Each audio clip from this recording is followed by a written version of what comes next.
ഞാൻ കുറേ കാലമായി എൻ്റെ മോൻ ഇങ്ങനെ എന്നെ ഒന്ന് ഹഗ് ചെയ്യണമെന്ന് വിചാരിക്കുന്നു. ഓൻ ജീവിതത്തിൽ ഹഗ് ചെയ്തിട്ട് ഞങ്ങൾ തമ്മിൽ ഭയങ്കര അകൽച്ചയാണ്.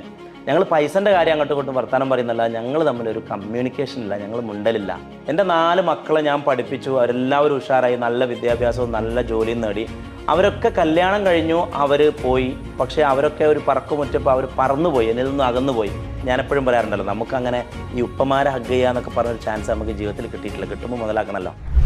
Hello, doctor Abdussalam Umar with you. എന്തൊക്കെയുണ്ട് വിശേഷങ്ങൾ? ഒരു ആശയം പങ്കുവെക്കാനുള്ളത്, അതായത് ഞാൻ പലപ്പോഴും ഓരോ വീഡിയോ ഇടാറുള്ളത് എൻ്റെ അടുത്തേക്ക് റിപ്പീറ്റഡ് കേസസ് സെയിം കാറ്റഗറി ഇങ്ങനെ വരുമ്പോഴാണ് ഒരു ആശയമായിട്ട് അല്ലെങ്കിൽ ഒരു സമൂഹത്തിൽ നടക്കുന്ന ഒരു പ്രശ്നമായിട്ട് നമ്മൾ അതിനെ ഒബ്സർവ് ചെയ്യാറുള്ളത്. അപ്പോൾ ഈ അടുത്ത് അങ്ങനെ ഒബ്സർവ് ചെയ്ത ഒരു കേസ് എന്താണെന്ന് വെച്ചാൽ, അതായത് ഓൾഡർ പാരൻസ് പലപ്പോഴും ഇങ്ങനെ അപ്പോയിൻമെൻറ്റ് വരും. പിന്നെ ഉമ്മയ്ക്ക് 60 വയസ്സായി, 70 വയസ്സായി, 80 വയസ്സായി, അല്ലെങ്കിൽ 65 വയസ്സായി, 55 വയസ്സായി. ഈ പ്രായമുള്ള ആളുകൾക്കിടയിൽ വല്ലാത്ത കലഹങ്ങളും പ്രശ്നങ്ങളുമായിട്ട് ആളുകൾ ഇങ്ങനെ വരും. ഒരു കേസ് എടുക്കുകയാണെങ്കിൽ, ഒരു 6 മാസം മുമ്പ് ഒരു ഉമ്മയും ഉപ്പയും വന്നിട്ട് ഭയങ്കര പ്രശ്നമാണ്, അങ്ങനെയാണ് ഇങ്ങനെയാണ്, ഉപ്പ ഭയങ്കര ദേഷ്യം പിടിക്കലാണ്, ഉപ്പ അങ്ങനെ ആക്കലാണ്, അങ്ങനെ ഒരു വീട്ടിലൊരു സ്വൈര്യമില്ല. അതുകൊണ്ട് തന്നെ വീട്ടിലൊരു സമാധാന അന്തരീക്ഷം ഇല്ലാത്തത് കൊണ്ട് പലപ്പോഴും കുട്ടികളും പേരമക്കളും അല്ലെങ്കിൽ മരുമക്കളൊന്നും വീട്ടിൽ വരാറില്ല, എല്ലാവരും ഒഴിഞ്ഞുപോയി. ഇവർ ഒറ്റപ്പെട്ടു പോകുന്ന ഒരു സാഹചര്യമുണ്ട്. അപ്പോൾ അന്ന് ഞാൻ ആ ഉപ്പയുമായിട്ട് ഇരുന്നിട്ട് ഒരുപാട് സംസാരിച്ചിരുന്നു. അപ്പോൾ അദ്ദേഹം പറഞ്ഞ കുറച്ച് വാക്കുകൾ ഒരു പക്ഷേ നമുക്ക് ഇമ്പോർട്ടൻസ് ആണ്. അദ്ദേഹം പറഞ്ഞത്, ഞാൻ എൻ്റെ ജീവിതം മുഴുവൻ, എൻ്റെ ജീവിതത്തിൻ്റെ ഒരു 40 വർഷത്തോളം ഞാൻ പ്രവാസ ലോകത്ത് പോയിട്ട് എൻ്റെ കുട്ടികൾക്ക് വേണ്ടി, എൻ്റെ ഒരു പാഷൻ അല്ലെങ്കിൽ എൻ്റെ ഒരു അഭിനിവേശം എന്തായിരുന്നു വെച്ചാൽ, എൻ്റെ കുട്ടികളെ എവിടെയെങ്കിലും എത്തിക്കണം, അവർക്ക് വേണ്ടി ജീവിക്കണം എന്നും എനിക്ക് പ്രായമാവുന്ന കാലത്ത് അവരെനിക്കൊരു താങ്ങാകും എന്നുള്ളതായിരുന്നു എൻ്റെ ഒരു പ്രതീക്ഷ. പക്ഷേ എനിക്കിപ്പോൾ ഇങ്ങനെ തോന്നാറുണ്ട്, ഞാൻ എൻ്റെ ജീവിതം വേസ്റ്റ് ആക്കിയെന്ന്. കാരണം എൻ്റെ 4 മക്കളെ ഞാൻ പഠിപ്പിച്ചു, അവരെല്ലാവരും ഉഷാറായി, നല്ല വിദ്യാഭ്യാസവും നല്ല ജോലിയും നേടി. അവരൊക്കെ കല്യാണം കഴിഞ്ഞു, അവർ പോയി. പക്ഷേ അവരൊക്കെ ഒരു പറക്കുമുറ്റപ്പോൾ അവർ പറന്നുപോയി, എന്നിൽ നിന്നും അകന്നുപോയി. ഇപ്പം എനിക്ക് 65-70 വയസ്സായി. ഞാനും എൻ്റെ ഭാര്യയും ഒറ്റയ്ക്കാണ്. എനിക്ക് പലപ്പോഴും ഒരു ദിവസം എൻ്റെ ഡ്രസ്സ് അലക്കി, എൻ്റെ ഭാര്യയ്ക്കും സുഖമില്ല, എനിക്കും സുഖമില്ല. എനിക്കൊരു ദിവസം ഒരുപക്ഷെ ചിലപ്പോൾ ഡ്രസ്സ് അലക്കി കിട്ടാറില്ല. ചില സമയത്ത് എനിക്ക് ഭക്ഷണം കിട്ടാറില്ല. ഒരു ഗ്ലാസ് വെള്ളം വേണമെന്ന് ചോദിക്കാൻ ഒരാളുണ്ടാവാറില്ല. അപ്പം എനിക്ക് ദേഷ്യം വരും. ആ ദേഷ്യം ഞാൻ തീർക്കുന്നത് എൻ്റെ ഭാര്യയോടായിരിക്കാം. അപ്പം എല്ലാവരും പറയും ഞാനും ഭാര്യയും തമ്മിൽ വഴക്കാണെന്ന്. അപ്പോൾ ജീവിതത്തിൽ മുഴുവൻ ഞാൻ മക്കൾക്ക് വേണ്ടി കഷ്ടപ്പെട്ടിട്ട് എനിക്ക് എനിക്ക് അവരെ ഏറ്റവും കൂടുതൽ ആവശ്യമുണ്ടായിരുന്ന ഒരു സമയത്ത് അവർ എൻ്റെ കൂടെ ഇല്ല എന്നുള്ളൊരു തോന്നൽ, അവരൊക്കെ എന്താണ് പറയുക, ഐ വേസ്റ്റഡ് മൈ ലൈഫ് എന്നുള്ളൊരു തോന്നൽ, അല്ലെങ്കിൽ അവരെല്ലാം നേടി എനിക്കൊന്നും തിരിച്ചു തന്നില്ല എന്നൊരു തോന്നൽ എനിക്കുണ്ട് എന്നുള്ള ഒരു ആശയം ഉപ്പ പങ്കുവെച്ചു. അപ്പോൾ ആ സത്യത്തിൽ ഈ ഒരു കൺസെപ്റ്റ് തന്നെ ഈ ഒരു പരാതിയിലില്ലായിരുന്നു. പരാതി എന്താണെന്ന് വെച്ചാൽ, ഉപ്പയും ഉമ്മയും ഭയങ്കര വഴക്കാണ്, ഉപ്പ ഉമ്മയെ ഭയങ്കരമായിട്ട് ശകാരിക്കുന്നു എന്നുള്ളതാണ് ആക്ച്വലി പരാതി തന്നെ വന്നത്. ഞങ്ങൾ വീട്ടിൽ പോകാത്തത് ഉപ്പയും ഉമ്മയും വഴക്ക് കൂടുന്നതുകൊണ്ടാണ് എന്നുള്ളതാണ് മക്കളുടെ കൺസെപ്റ്റ്. പക്ഷേ ഉപ്പ പറഞ്ഞു വരുമ്പം ഇറ്റ്സ് എ ഡിഫറെൻറ്റ് വേ. അപ്പം ഞാൻ ആദ്യമായിട്ട് ചെയ്തത്, അയാൾ ആദ്യം പറയുന്നത് മൊത്തം കേട്ട്. ഈ കേൾക്കുമ്പോൾ തന്നെ എനിക്ക് മനസ്സിലാവുന്നുണ്ട് അയാളുടെ മുഖം ഇങ്ങനെ തെളിഞ്ഞു വരുന്നത്. കാരണം ആദ്യമായിട്ടായിരിക്കും കുറേ വർഷങ്ങൾക്ക് ശേഷം അയാൾക്ക് പറയാനുള്ളത് 1-2 മണിക്കൂർ ഇരുന്നിട്ട് ഒരാൾ കേൾക്കുന്നത്. അത് കഴിഞ്ഞൊക്കെ സംസാരിച്ച് കഴിഞ്ഞ് കുറച്ച് നേരം സംസാരിക്കുന്ന സമയത്ത് ഞാൻ അദ്ദേഹത്തിൻ്റെ കൈ ഇങ്ങനെ ചേർത്ത് പിടിച്ച് ഇങ്ങനെ ഒഴിഞ്ഞുകൊണ്ടിരുന്നിരുന്നു. അപ്പോഴയാൾക്ക് എന്നോടൊരു അടുപ്പം തോന്നുകയും അദ്ദേഹം കുറച്ചുകൂടി മനസ്സ് തുറന്ന് സംസാരിക്കുകയും ചെയ്തു. അത് കഴിഞ്ഞ് ആ സംസാരമൊക്കെ കഴിഞ്ഞതിന് ശേഷം ഞാൻ എഴുന്നേറ്റിട്ട് അയാളെ ഒന്ന് കെട്ടിപ്പിടിച്ചു, നന്നായിട്ടൊന്ന് ടൈറ്റായിട്ട് ഹഗ് ചെയ്തു. കാരണം ഞാൻ എപ്പോഴും പറയാറുണ്ടല്ലോ, നമുക്കങ്ങനെ ഈ ഉപ്പമാരെ ഹഗ് ചെയ്യാന്നൊക്കെ പറഞ്ഞൊരു ചാൻസ് നമുക്ക് ജീവിതത്തിൽ കിട്ടിയിട്ടില്ല. കിട്ടുമ്പോൾ മുതലാക്കണമല്ലോ. കിട്ടണമല്ലൊക്കെ ഇപ്പോൾ ചെയ്തോളിട്ടാ. അപ്പോൾ ചുരുക്കി പറഞ്ഞാൽ, അപ്പോൾ അയാൾ പറഞ്ഞു, സത്യത്തിൽ ഡോക്ടറെ, ഇതാണ് എനിക്ക് ജീവിതത്തിൽ വേണ്ടത്. നിങ്ങൾ മക്കളൊന്ന് പറഞ്ഞ് മനസ്സിലാക്കിയാൽ മതി. അവരെ ഇടയ്ക്കൊക്കെ ഒന്ന് വരിക, നമ്മളെ കൂടെ നിൽക്കുക. അവർ പണവും വീടും സൗകര്യങ്ങളും ഒക്കെ തരുന്നുണ്ട്. പക്ഷേ ഇടയ്ക്കൊക്കെ നമ്മളടുത്ത് വന്ന് നിന്ന് നമ്മളൊന്ന് കെട്ടിപ്പിടിച്ച് താലോലിച്ച് ഭക്ഷണമൊക്കെ ഉണ്ടാക്കി തന്നൊന്ന് കുളിപ്പിച്ച് ഒന്ന് മുടിയൊക്കെ ചീത്തന്ന്, അങ്ങനെ നമ്മളെ ഈ ഒരു പ്രായത്തിൽ കെയർ ചെയ്യുന്ന, നമുക്ക് സ്നേഹിക്കാനും സ്നേഹിക്കപ്പെടാനൊക്കെ ആരെങ്കിലും ഉണ്ട് എന്നുള്ള ആ ഒരു തോന്നലുണ്ടാകുമ്പോൾ നമുക്കൊരു മനസ്സമാധാനം ഉണ്ടാവും. അതല്ലെങ്കിൽ നമുക്കൊട്ടും, ഞങ്ങൾക്ക് ജീവിക്കാൻ ഒരു സമാധാനമില്ല. അത് ഈ സെയിം എക്സ്പീരിയൻസ് എനിക്ക് വേറൊരു സമയത്ത് കൂടി ഉണ്ടായിട്ടുണ്ട്. ഞങ്ങൾ ട്രാവൽ ആൻഡ് ഗ്രോയുടെ കീഴിൽ പാരൻസിനെ മാത്രം കൊണ്ട് ഞങ്ങളൊരു ട്രിപ്പ് പോയിരുന്നു. പാരൻസിനൊരു ഗിഫ്റ്റ്, അതായത് ഗൾഫിൽ വർക്ക് ചെയ്യുന്ന മക്കൾ, ഇവിടെ ബോറടിച്ചിരിക്കുന്ന അല്ലെങ്കിൽ മിണ്ടാനും പറയാനും ആരുമില്ലാത്ത പാരൻസിനെയും കൂട്ടിയിട്ട് ഞങ്ങളൊരു 10-40 പേരെയും കൂട്ടിയിട്ട് ഞങ്ങൾ മലേഷ്യയിലോട്ട് 2 പ്രാവശ്യം പോയിരുന്നു. അതിലിപ്പോൾ റീസെൻ്റ്ലി ഞങ്ങൾ കഴിഞ്ഞ മാസം 2 മാസം മുമ്പാണ് പോയത്. അപ്പോൾ അതിൽ ഇതേപോലെ ഒരു പാരൻറ്റ്, അവരുടെയൊക്കെ പ്രശ്നം എന്താണെന്ന് വെച്ചാൽ, അവർക്ക് ഒരുപാട് സംസാരിക്കാനുണ്ടാവും, മിണ്ടാനും പറയാനും ആരും ഉണ്ടാവില്ല.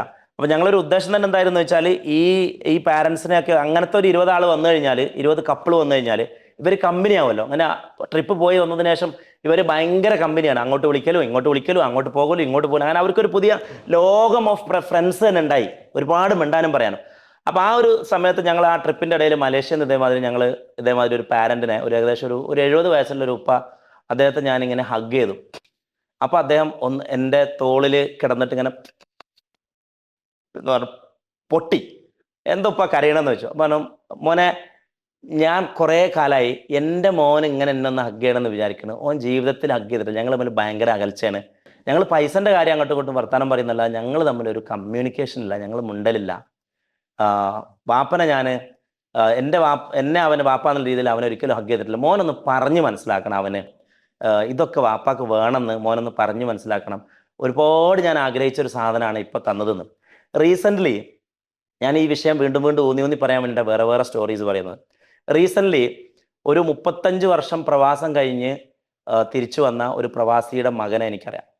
അപ്പം ഇവൻ ജനിക്കുന്നതിൻ്റെ മുമ്പ് എൻ്റെ വാപ്പ ഗൾഫിൽ പോയിട്ടുണ്ട്. പിന്നെ നാട്ടിൽ ലീവിന് വന്ന സമയത്ത് മകനായി, അവനിപ്പോൾ ഒരു 24-25 വയസ്സുണ്ടാവും. അപ്പോൾ അവന് എൻ്റെ കൂടെ ഒരു ഡ്രൈവിങ്ങിന് വേണ്ടി വണ്ടിയിൽ കിട്ടിയപ്പോൾ ഞാനിങ്ങനെ ചോദിച്ചു അവനോട്, എന്താടാ നീ വാപ്പനെ ഹഗ് ചെയ്യലൊക്കെ ഉണ്ടോ?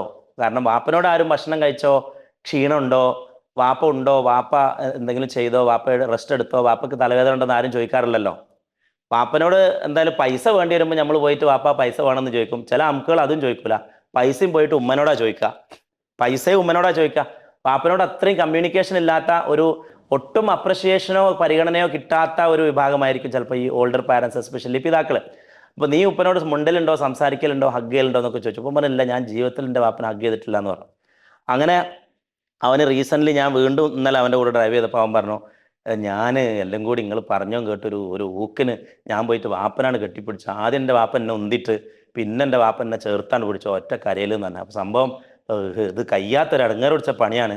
അതൊക്കെ കഴിഞ്ഞാറുണ്ട് വാപ്പ ഉമ്മനോട് പോയി പറയണം ഓൻ എന്നെ കെട്ടിപ്പിടിച്ചു എന്നൊക്കെ പറഞ്ഞിട്ട്. പിന്നെ ഞങ്ങൾ രാവിലെ പിറ്റേന്ന് എണീച്ച് ഒരുമിച്ച് നടക്കാൻ പോയി, സുബഹിസ്കരിച്ച് ഭക്ഷണം കഴിച്ച് ഒരുമിച്ച്, അങ്ങനെ ഭയങ്കര ഒരു കമ്പനിയായി വാപ്പയായിട്ട്. ആ ഹഗ്ഗോട് കൂടി വാപ്പയും ഞാൻ ഇപ്പോഴാണ് ശരിക്ക് വാപ്പയും മോനും ആയത് എന്ന് പറഞ്ഞു. അപ്പോൾ ഇതൊരു കോമൺ എലമെൻ്റ് ആണ്.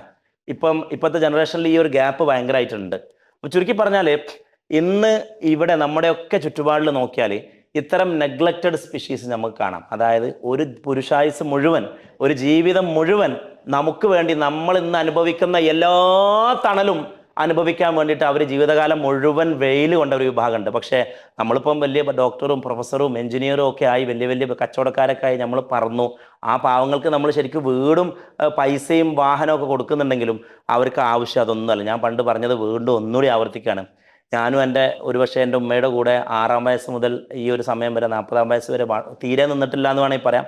കുറച്ച് കാലം റിയാദിലുള്ള സമയത്ത് മാത്രമാണ് ഞങ്ങൾ ഒരുമിച്ച് നിന്നിട്ടുള്ളത്. അപ്പോൾ കൊറോണ സമയത്ത് ഉമ്മ കൂടെ ഉണ്ടായിരുന്നു. അപ്പോൾ ആ സമയത്ത് ഞാൻ ഇതേമാതിരി എന്താണ് പറയുക, കുറേ സമയം ഒരു ദിവസം ഭക്ഷണമൊക്കെ കഴിച്ചിട്ട് രാത്രി ഉമ്മയുടെ കൂടെ പോയി ഇരുന്നിട്ട് ഉമ്മയുടെ കാലൊക്കെ ഒന്ന് തടവി കൊടുത്ത് തലയിലൊക്കെ ഒന്ന് തലോടി കുറേ പഴയ കഥകളൊക്കെ പറഞ്ഞ് കുറേ നേരം സംസാരിച്ചിരുന്നു. ഉമ്മയൊന്ന് മസാജൊക്കെ ചെയ്ത് കൊടുത്ത് കുറേ നേരം ഇരുന്ന്. അപ്പോൾ ഉമ്മയും പഴയകാല കഥകളൊക്കെ ഇങ്ങനെ ഓപ്പൺ ആക്കി ഇങ്ങനെ കുറേ പറഞ്ഞ് ഉമ്മ ഭയങ്കര വാചാലയായി. ഭയങ്കര ഉമ്മയുടെ മുഖത്തൊരു തുടുപ്പും ഒരു യുവത്വമൊക്കെ തിരിച്ചു വന്നത് ഞാൻ കണ്ടു.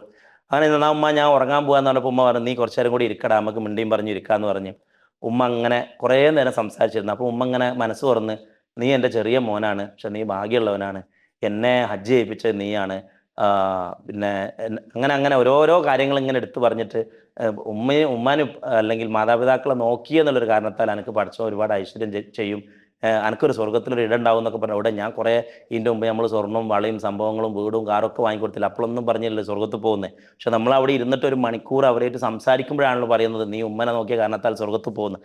അതാണ് ഈ ഒരു പാരൻസിനെ കുറിച്ച് നമ്മൾ മനസ്സിലാക്കേണ്ടത്. അവർക്ക് വേണ്ടത് നമ്മുടെ പണത്തെക്കാളും നമ്മുടെ വീടിനേക്കാളും കാറിനേക്കാളും ഒക്കെ അപ്പുറം എന്ത് തിരക്കിലാണെങ്കിലും അവരുടെ കൂടെ ഇരുന്ന് സംസാരിക്കാൻ സമയം കണ്ടെത്തുക തന്നെ വേണം. ഇന്ന് ഞാനിത് പറയാൻ കാരണം, ഇന്ന് രാവിലെ സുബഹിസ്കരിച്ച് കുറേ നേരം ഞാൻ ഉമ്മയുടെ അടുത്ത് പോയി ഇരുന്നിട്ട് ഒരു മണിക്കൂറോളം ഇരുന്ന് സംസാരിച്ചിട്ട് വരാണ്. അതിൻ്റെ ഒരു സന്തോഷവും അതിൻ്റെ ഒരു ഊർജ്ജവും അതിൻ്റെ ഒരു നമ്മൾ ബർക്കത്ത് എന്നൊക്കെ പറഞ്ഞില്ലേ, അതിൻ്റെ ഒരു ബർക്കത്ത് അത് വേറെ തന്നെയാണ്. അപ്പോൾ ഒരു സാമൂഹിക ചർച്ചയ്ക്ക് വേണ്ടി അല്ലെങ്കിൽ സമൂഹത്തിലൊരു മാറ്റം ഉണ്ടാക്കാൻ വേണ്ടി ഒരു ആശയം പങ്കുവെച്ചു എന്നുള്ളൂ. മറ്റൊരാശയമായി വീണ്ടും വരാം. നന്ദി, നമസ്കാരം.